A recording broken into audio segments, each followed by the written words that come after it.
Gihazi Gihazi reba umuntu uri gukomanga nurangiza umubwira agende yihagire muri Yorodani inshuro 7 arakama abamanzi bigoruka bikubwira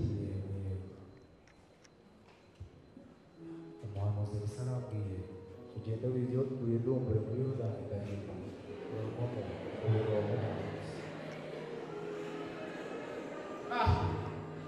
ese wenda ndokirwa nari zitari muhaguruka agahagarara agatakambira izina ry'Uwiteka Imana yakaririnda amaboko hejuru nagize ubu sinduzi zita amasoko ntabwo zirusha ubwiza amazi yose ubw'i Yerusalemu ntabwo nabasha kwiyuhagiramo mu mubano kwese ntaho najya reka reka aho njyaye naho ngiye ndatashe none ujya gusaba ikintu gikomeye ntabwo wari kugikora hasi ihangane ugenda wenda wabona wakira ariko ese mubabaye Imana reka manuke muri Yorodani ntiwagiremo karindwi ariko hora nta kintu biri butanga ndabizi neza oya ihangane ntaho njyaye ihangane turakwigira kamanuke nta kungerageza imbere oya ihangane mukore wenda wakira oya wongera wongera mutwara wongera umugore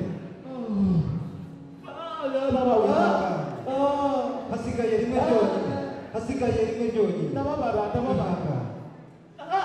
ihangane natashe ndagiye dutahe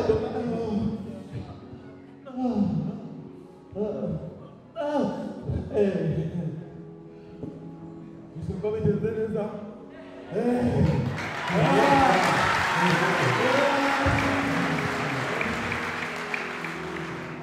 bagaragu banjye mutegure ibice 10 by'ifeza bivuga neza ariko yari umwana wari wararezwe neza uri mu mwuka w'Imana yari umwana wari wararezwe neza watojwe kubaha ufite ikinyabupfura turaza kubyumva neza mu kinamico hanyuma urugo yabagamo yakoreragamo muramuze kwibuka ko bari badakishije bari abapagani muri kubyumva ariko ninaha cyangwa se no hiriya n'ahandi hose wabaye wasanga warabonye urugo rw'abakijijwe ariko abakozi babo ngo bafate neza uyu mwana rero yari yararezwe neza ariko akagira ikibazo cyo kuba mu rugo rw'abadakijijwe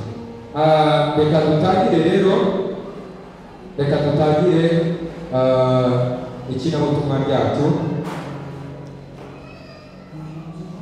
bari kudutegurira babe hafi maze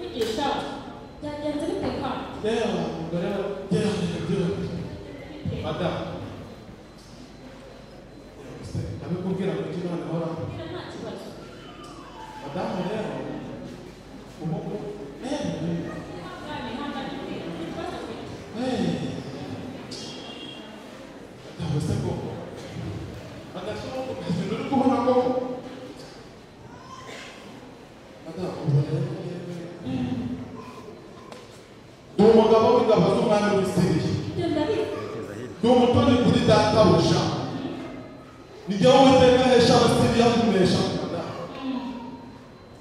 ni umunyamaboko w'intwari ariko madamu ibirembe birandishe pe muri iki madamu Bisa rero ego numva nta kimwe twakora atari ugusenga madamu rwose reka dusenga narinze pe Mana dusanzwe tuzi neza ko ukiza indwara niba ibirenge kubikiza bigaragaza ko Imana ugira ubumuga mu bwenge kuko ndabizi neza ko ubishoboye mu izina ryawe urakoze amen madamu ko reka nsubire mu kazi rero ubwo turaza kubonana ngaho genda Imana ikuhinde urakoze cyane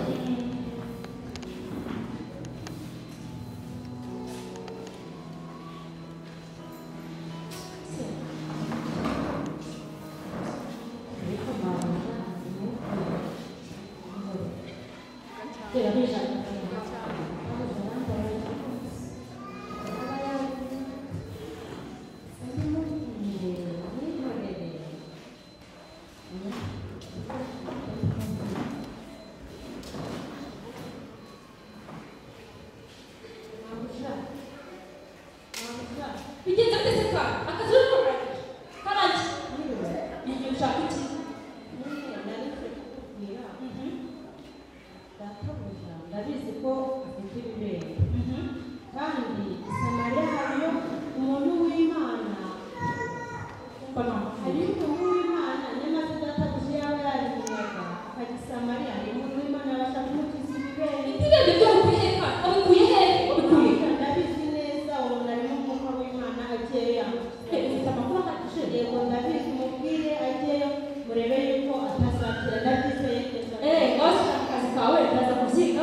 urakoze cyane ariko rero ibyo wakora byose ntabwo nakomeje kwanga se abantu bose bimereye kuko namusa mbwira abantu bose bimereye nk'amata mfite amakuru uzi ko yego noze nganira na bamuji bacu umusha uriya kuko twanyuze muri Isirayeli nari yego usanga umwana uzisa yabigize ibyo bibere noneho rero reka mbitekerereze umwami aho rwandika tekereza ndabona ko ihari icyo kari uko byagenda nuko urakoze cyane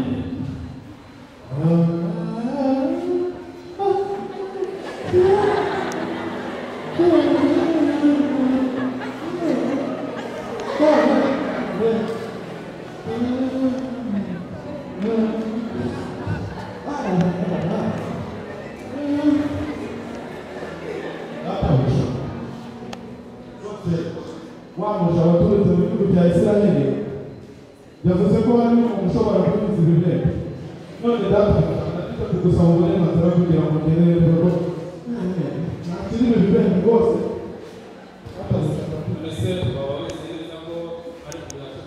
databuja kuko kwizera imbaraga z'Imana ndabizi abizi neza ko ntakiri abizi neza rwose ntagira uko mufasha databuja no kwizera kwawe rero haguruka ugende umwandikire u Rwanda murakoze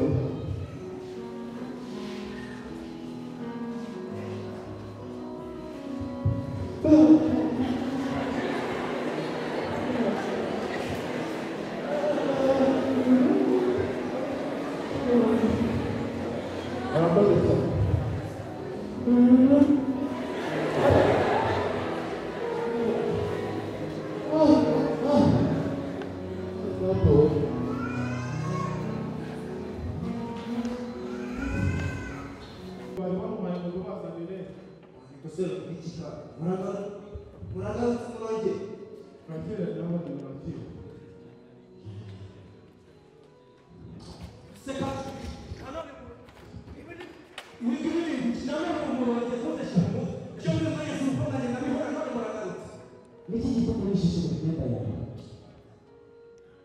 Niki gitumye wishishimura imyenda yawe? Murekaze aramenya ko muri Isirayeli hari umuhanuzi w'Imana. Ariko mu bitekerezo murasanga no kunyendereza.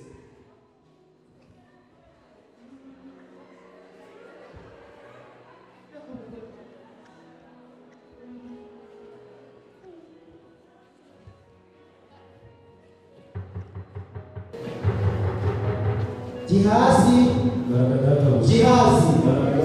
reba umuntu uri gukomanga.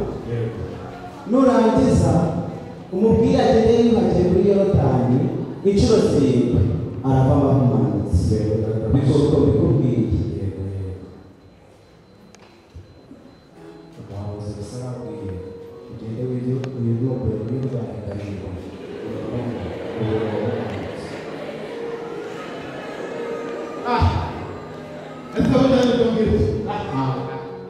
nari nzi ko ari guhaguruka agahagarara agatakambira izina ry'Uwiteka Imana yakarereza amaboko hejuru bangize ubu sinduzi zita amatsiko ntabwo zirusha ubwiza amazi yose bw'irasaro ntabwo nabasha kwiyuhagira no mu mazi ntaho najya reka reka ntaho ndayewe ntaho ndiye natashye none byagusaba ikintu gikomeye ntihabore kugikora hasi ihangane ugenda wenda wabona wakira ariko ese ntubabaye mwana reka amanuke muri Yorodani ntihagiremo karindwi ariko hura nta kintu biri gutanga ndabizi neza oya ihangane aho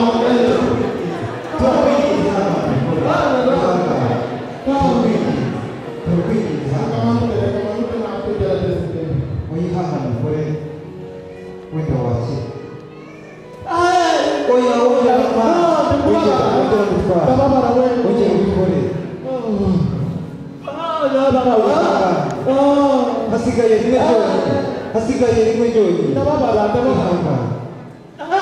ihangane natashe ndagiye dutaye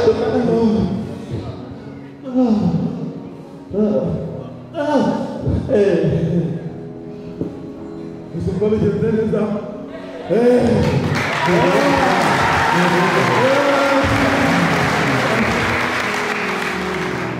bagaragu bacu mutegure ibice 10 by'ifeza n'itarano 6,000 n'imyenda 10 yo gukura ubu turagiye kwa Yesu mwabiteguye tugende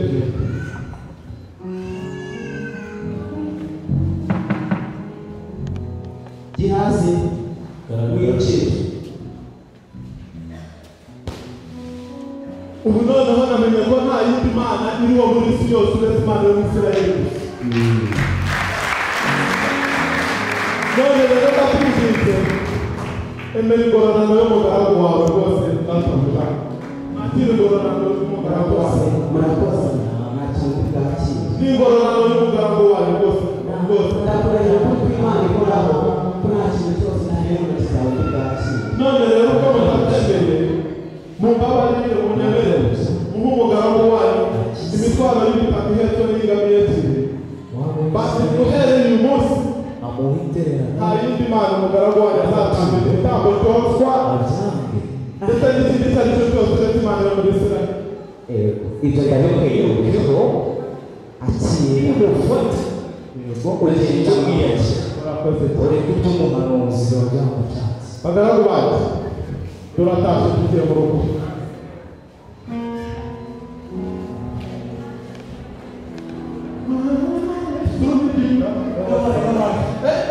Namahoro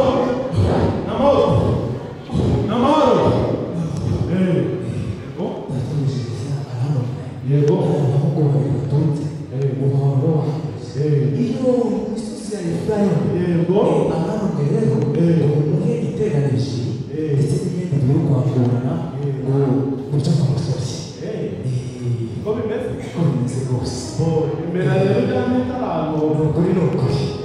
nibaguherekeze bakugeze mu rugo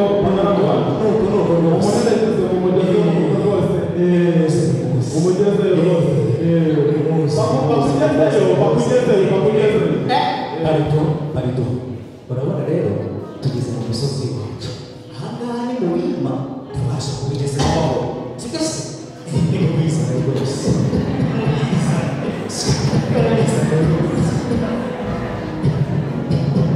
Gihazi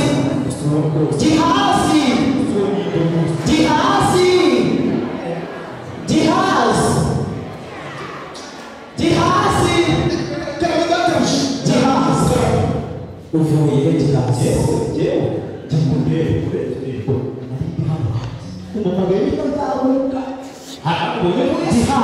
ukoresheje ukuri uvuye ni ukuri kw'Imana nari ndi hano hanze ni ukuri Gihazi ugenda umutima wanjye ntiwagendanye nawe nari ndi hano hanze uretse ko nawe n'Imana tugira rwanda y'umuhanda Gihazi utaravuga byinshi ibibere byari biri ku Imana bikugiyeho kandi genda bikomeho n'umuryango wawe wose washyiraho genda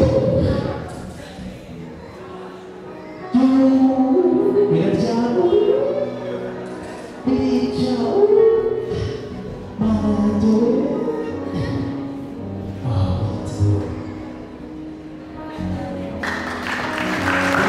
ushobora kuba uri igihangange ufite amaboko cyangwa se uturuka mu muryango ukomeye ariko hari ikintu ubuze, hari ikintu ukeneye. Namani yari akeneye iki? Yari akeneye guki? Yari akeneye gukira, ariko si mesaje kugira ngo imugereho ngo abasha gukira. Byanyuze he? Byanyuze mu muja wari waranyazwe Isirayeli ajya kuba umuja kwande kwa Namani. Mwakurikiye neza? Uyu rero yari umwuka w'Imana, yarakuburaga ari mu mwuka w'Imana, agakoroba ari mu mwuka w'Imana, yumvise akagenda akajya koza ibyombo ari mu mwuka w'Imana.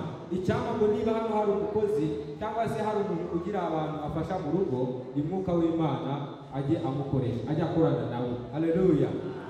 Hanyuma rero bariya abantu nubwo batubahaga Imana, hari akantu k'ifundo karimo. Akimara kuza gushima Imana Namani ko akiza ibibere, yarabwiye Elisa ati nyabuneka noneho ubwo bashije gukira nyemerera nk'umutwaro w'ibitaka n'izagera iwacu Isirayeli zagenda kambira Imana ya Isirayeli. Haleluya. Nawe ukimara kwakira Kristo nk'umwami n'umukiza, hari Imana. Haleluya.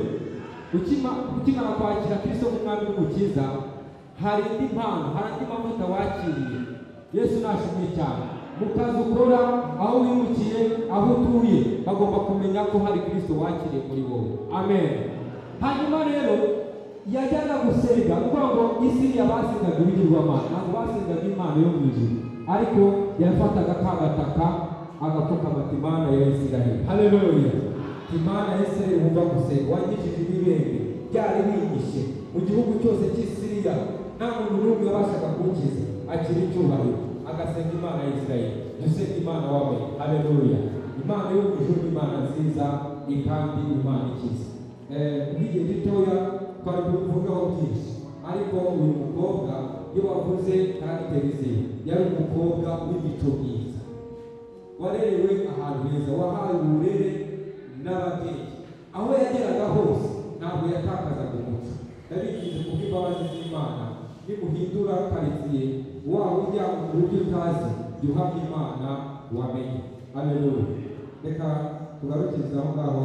Imana ibahe munyemereye mureke dukoma amashyi menshi dushimira